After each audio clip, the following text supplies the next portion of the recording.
মহানবী সাল্লাল্লাহু আলাইহি ওয়াসাল্লাম শীতকালকে মুমিনের বসন্তকাল বলেছেন। হযরত আবু সাঈদ খুদরি রাদিয়াল্লাহু তাআলা আনহু থেকে বর্ণিত হয়, হাদিসে মহানবী সাল্লাল্লাহু আলাইহি ওয়াসাল্লাম বলেন, শীতকাল হচ্ছে মুমিনের বসন্তকাল। মুসনাদে আহমদ হাদিস ১১,৬৫৬।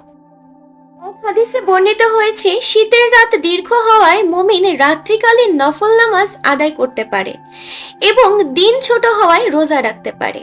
বাইহাকি হাদিস ৩৯৪০।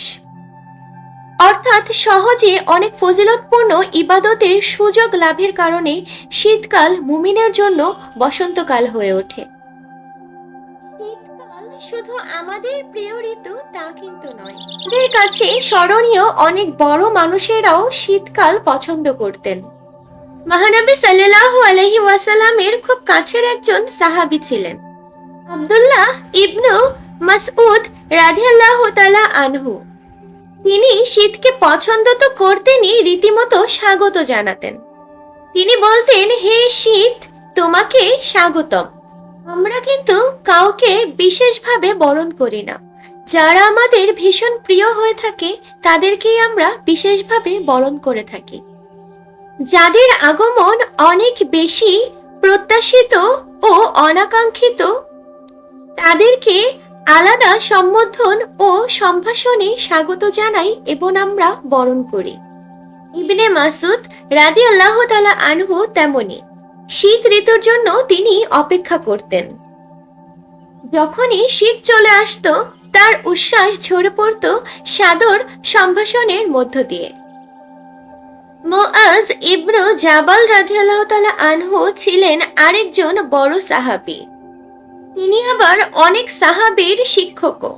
মৃত্যুশয্যায় হঠাৎ তিনি কাঁদতে আরম্ভ করলেন। উপস্থিত সবাই জিজ্ঞাসা করলেন, তিনি কেন কাঁদছেন? তখন তিনি বললেন, তিনটি জিনিস ভীষণভাবে তার মনে পড়বে, তাই সে তাই ভেবে অশ্রু ঝরাচ্ছে। সেই তিনটির একটি ছিল, শীতের রাতগুলো তিনি আর ফিরে পাবেন না। তবে প্রশ্ন হলো, কি বা আছে এই শীতের রাতে? মুসনাদে আহমদে আবু সাঈদ খুদরি রাদিয়াল্লাহু তাআলা থেকে বর্ণিত হয়েছে, মহানবী সাল্লাল্লাহু আলাইহি ওয়াসাল্লাম বলেছেন, শীতকাল মুমিনের বসন্তকাল। বাইহাকি সহ অনেকের বর্ণনায় এভাবে এসেছে, শীতকাল মুমিনের বসন্তকাল, কারণ শীতের রাত দীর্ঘ হওয়ায় মুমিন রাত্রিকালীন নফল নামাজ আদায় করতে পারে এবং দিন ছোট হওয়ায় রোজা রাখতে পারে। অর্থাৎ সহজে অনেক ফজিলতপূর্ণ ইবাদতের সুযোগ লাভ হওয়ায় শীতকাল মুমিনের জন্য বসন্তকাল হয়ে ওঠে। পবিত্র কোরআনে বর্ণিত হয়েছে, নিশ্চয়ই রাত দিনের পরিবর্তনে এবং আসমান ও জমিনে মহান আল্লাহ তাআলা যা সৃষ্টি করেছেন তাতে খোদাভীরুদের মানে মুত্তাকিদের জন্য নিদর্শন রয়েছে। সূরা ইউনুস আয়াত ৬। পৃথিবীর সূচনা থেকে মহান আল্লাহ তাআলা এমন ঋতু বৈচিত্র্য দিয়ে রেখেছেন। মহানবী সাল্লাল্লাহু আলাইহি ওয়াসাল্লামের যুগেও ছিল ঋতুর বিভিন্ন রূপ, কখনো গ্রীষ্মকাল, কখনো শীতকাল। শীতকালের এই পরিবর্তন মুমিনের জন্য রহমত হয়ে আসে। এ সময় রাত অনেক দীর্ঘ ও দিন একেবারে ছোট হয়ে যাওয়ায় চাইলেই রাত্রিকালীন নফল ইবাদত তাহাজ্জুদ নামাজ আদায় করতে পারেন যে কেউ। আবার দিন ছোট হওয়ায় প্রত্যেক সপ্তাহ ও মাসে যে নফল রোজাগুলো রাখার কথা রয়েছে তা সহজেই পালন করা সম্ভব।